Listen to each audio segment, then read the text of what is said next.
स्वराज मराठीमध्ये आपलं स्वागत आहे. सर्वसामान्यांचा आवाज, निर्भीड, बेधडक, स्वराज मराठी.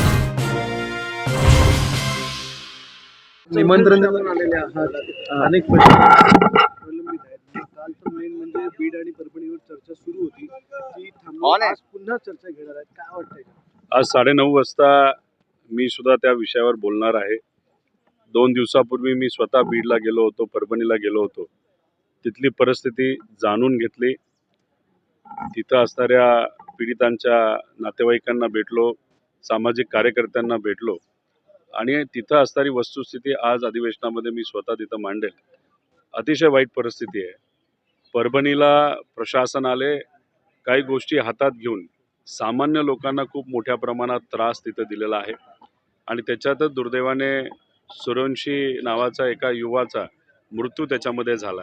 त्याच्याचबरोबर बीडमध्ये तर दहशत इतकी मोठी आहे आणि त्या दहशतीपोटी एका चांगल्या सरपंचाचा मृत्यू झालेला आपण सगळ्यांनी बघितलं. हे सगळे मुद्दे अधिवेशनामध्ये आज 9:30 वाजता मी स्वतः मांडणार आहे. काल जितेंद्र आव्हाड असं म्हणाले की ज्याची दहशत आहे, जो आका आहे, त्याचं नाव कोणीच घेत नाही, ते सगळे घाबरतात. आपण थेट उल्लेख करणार आहात. स्वतः बीडमध्ये जाऊन वाल्मिक कराड या व्यक्तीचं नाव मी घेतलेलं आहे.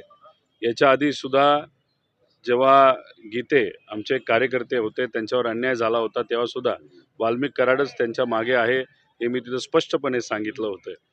खरं तर काल परवा पंकजाताईंनी सुद्धा त्याच्यावर स्पष्ट भूमिका घेतली की CIDकडे हा प्रश्न देण्यात यावा, नाहीतर त्याच्यावर सखोल चौकशी व्हावी. आता बीड जिल्ह्याला 2 मंत्री आहेत. एक मंत्री मात्र अन्याय जर होत असेल तर त्याच्या विरोधात कारवाई केली पाहिजे अशी भूमिका घेतात, पण दुसरे मंत्री काहीच बोलत नाहीत. ही खरं आश्चर्याची गोष्ट आहे. कैलासवासी मुंडे साहेबांच्या बाबतीत बोलायचं झालं तर त्यांनी मोठा कायदा आणला. मुंबईतून गुंडागर्दी काढण्यासाठी त्यांनी पुढाकार घेतला.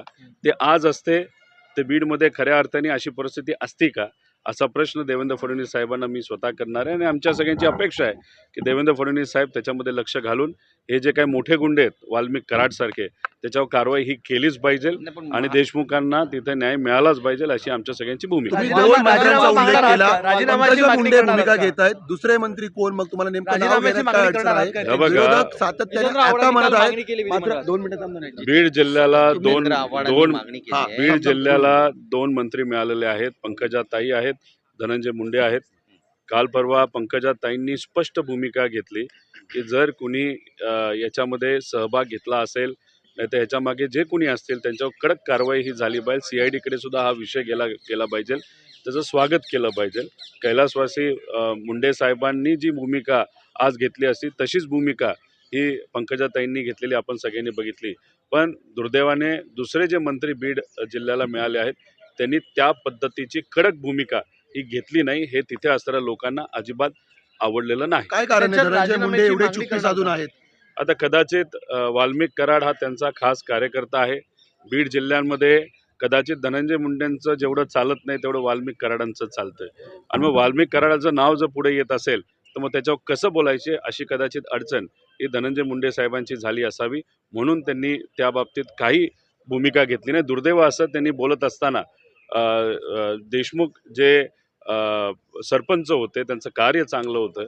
खरं तर गावासाठी अनेक त्यांनी अवॉर्डसुद्धा मिळवून दिले होते.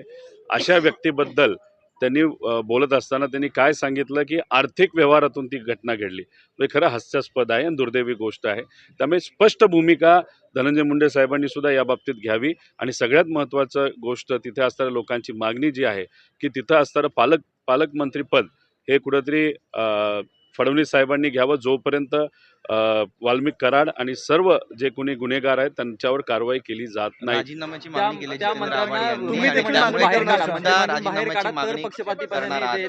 नाव न घेता धनंजय मुंडे. माझं एकच मत आहे की आता वाल्मिक कराड हे धनंजय मुंडेंच्या जवळचे आहेत हे आपल्या सगळ्यांना माहिती आहे. राजीनाम्याची मागणी ही आव्हाड साहेबांनी केली, ती तशी बघितली ती लोकांची सुद्धा मागणी आहे.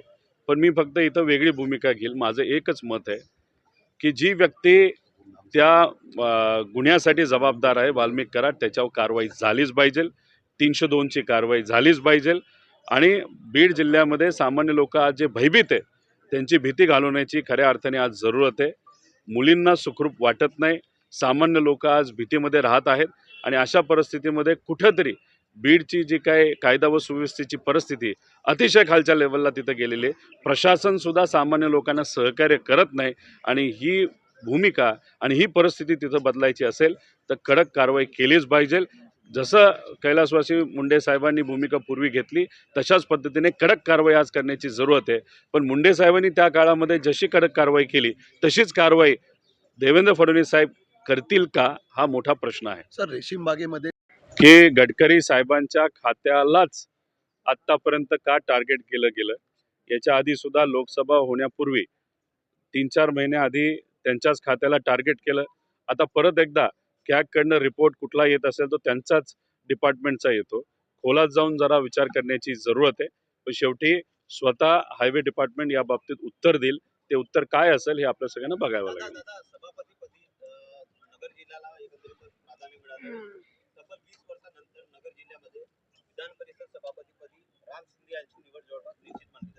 मी मनापासून राम शिंदेंना त्यांचं अभिनंदन तिथं करतो.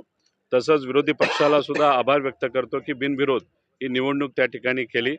येत्या काळामध्ये संविधानाला केंद्रबिंदू ठेवून राम शिंदे सर हे काम करतील अशी आशा मी या ठिकाणी करतो.